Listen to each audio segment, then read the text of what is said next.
नमस्कार मित्रांनो, मराठी माणूस प्रदीप। आज आपण एका अशा गावामध्ये आलो आहे। आज अशा एका व्यक्तीला आपल्याला भेटायचं आहे।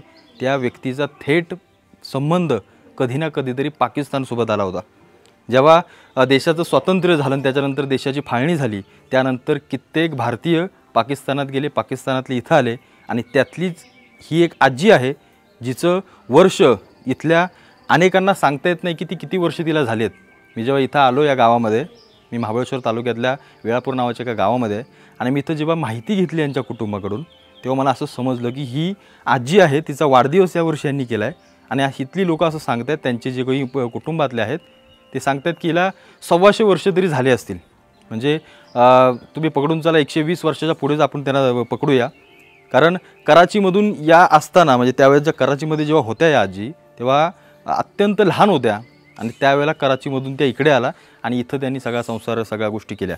ही गोष्ट सांगण्याचं कारण म्हणजे आता जे काही आपलं भारत पाकिस्तानच्या सगळ्या गोष्टी आपण पाहिल्या, त्यामध्ये जी काही लोक आजही, ज्यांचे काही नातेवाईक पाकिस्तानात आहेत, पाकिस्तानातल्यांचे भारतात आहेत आणि या सगळ्या गोष्टीशी संबंधित असणारे आजी, त्यांच्याशी आज आपल्याला बोलायचं आहे। खरं तर त्यांचं फार वय झालं आहे, त्या बोलायला देखील एवढ्या ही नाहीत की ते अगदी उत्स्फूर्तपणे या सगळ्या गोष्टी सांगतील, पण त्यांच्याकडून जी काही छोटी मोठी माहिती मिळेल आणि त्यांच्या कुटुंबाकडून ती आपल्याला घ्यायची आहे आणि ती तुम्हाला सांगायची आहे।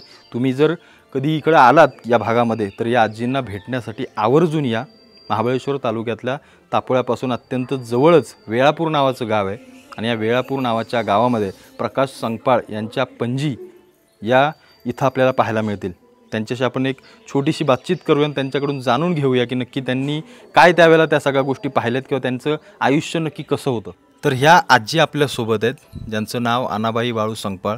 त्यांचं वय इथं तरी कागदपत्रानुसार जरी 100च्या आसपास असेल तरी इथली लोक सांगतात की यांचं वय फार आहे। कारण यांचे जी काही मुलं आहेत ती 75 वर्ष होऊन त्यांचा मृत्यू देखील झाला।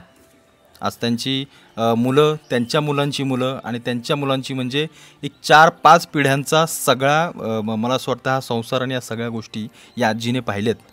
आत्ताच्या घडीला एवढं जगणं अवघड आहे, कारण सध्या माणसाची जगण्याची क्षमता अत्यंत कमी झाली आहे। पण ही आजी आजही जशीच्या तशी, मी जेव्हा इथं आलो पाहिलं, ही आजही चालत जाते, आजही स्वतःचं सगळं वॉशरूम वगैरे असेल ती स्वतः करते।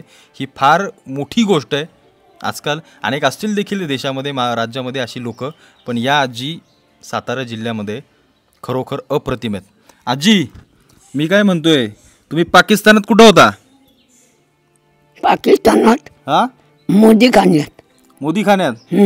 किती वर्षाचा होता तेव्हा? 3 वर्ष। काय काय करायचं तिकडं? काय नाही, खेळायचं आणि बस। कोण घेऊन गेलं होतं? याडवा होता ना, याडवा, हा त्याचा बाप होता, हा त्याची बायको होती, हे होता।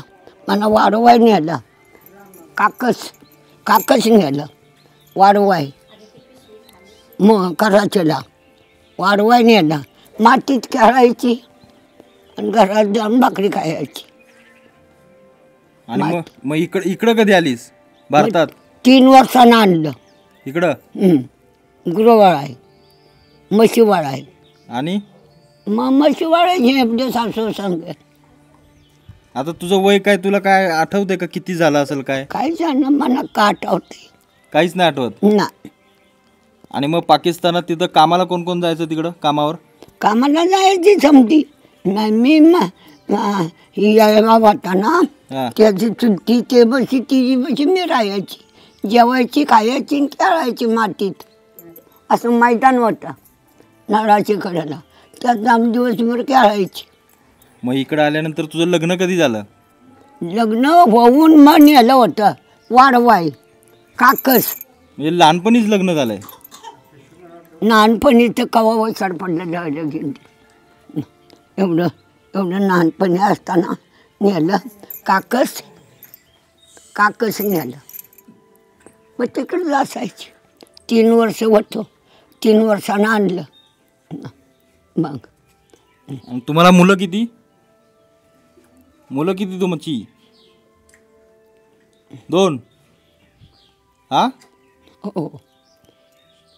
खरं तर काही गोष्टी आता वयोमानानुसार त्यांना नाही समजत आहेत, पण ज्या काही गोष्टी इथली त्यांचे कुटुंबातली लोक सांगतायत की त्या पाकिस्तानात होत्या, तिथून इथं आल्या, त्या सगळ्या गोष्टी आपण पाहिल्या. आणि या आजी खरोखर यांना सलाम आहे की इतकी वर्ष जगणं आजकाल खरंच शक्य नाही या धावपळीच्या काळामध्ये. त्यांना गोळ्या असू द्या, तुमचे इंजेक्शन असू द्या, तुमचे डॉक्टर असू द्या, कधीही त्यांनी पाहिलेलं नाही, अजिबात नाही.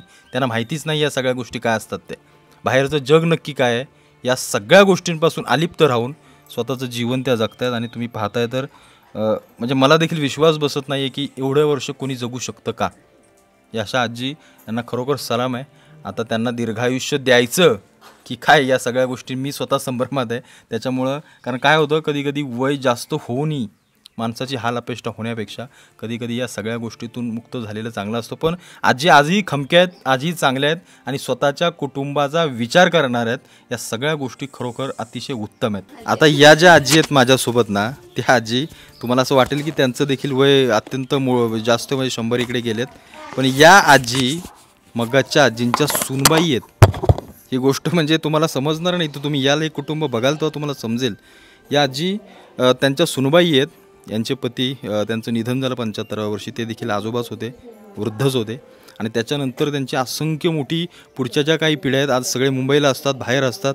मी जेव्हा इथं आलो तेव्हा मला अनेक जण पाहायला देखील मिळाले नाहीत, पण जेव्हा मी माहिती घेतली तेव्हा मला या सगळ्या गोष्टी समजल्या. आजी तुम्ही त्यांच्या सुनबाई आहात. कधी तुमचं लग्न झालं? आमचं झालं आपलं 7-8 वर्षां. आणि मग तेव्हा आजी ही कशी होती, चालायची का? आजी ते मोठी होती का लहान? आणि चालायची का वगैरे, चालायच्यात का त्या? म्हणजे व्यवस्थित होत्या, काम व्यवस्थित होत्यात. हो, तवा व्यवस्थित होती. आणि मग तुमचे पती, त्यांचे मुलगा त्यांचा मोठा? हो, मोठा. मग त्या घरात बसायच्या काय, म्हणजे त्यांचं काम काय असं, शेती, दोघे भात लावायची, भात लावायची, सगळं करायची, झाडं पाडायचं, म्हातारं सगळं करायचं.